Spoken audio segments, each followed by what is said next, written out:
Hi friends, Amy ലോഗ്സിലേക്ക് എല്ലാവർക്കും സ്വാഗതം. ഇന്ന് നമുക്ക് സാറ്റിൻ റിബൺ വെച്ചിട്ട് ഒരു പൂ ഉണ്ടാക്കി നോക്കിയാലോ.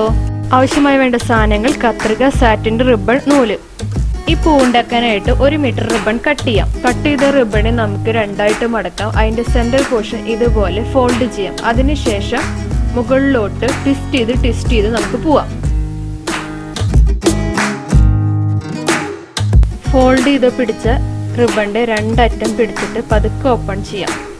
ഇനി നമുക്ക് റിബണെ തമ്പിന്റെ ഗ്യാപ്പിലായിട്ട് നന്നായി ഹോൾഡ് ചെയ്ത് പിടിക്കാം. എന്നിട്ട് റിബണിന്റെ ഒരറ്റം താഴത്തോട്ട് പതുക്കെ വലിക്കാം.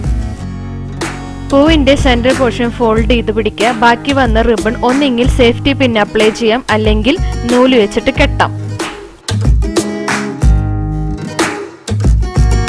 സാറ്റിൻ റിബൺ വെച്ചിട്ട് വളരെ പെട്ടെന്ന് ഉണ്ടാക്കാൻ പറ്റുന്ന ഒരു പൂവാണ്. എല്ലാവരും ഇത് വീട്ടിൽ ട്രൈ ചെയ്ത് നോക്കണം. എന്നോട് കമന്റ്സ് പറയണം. Okay, thank you.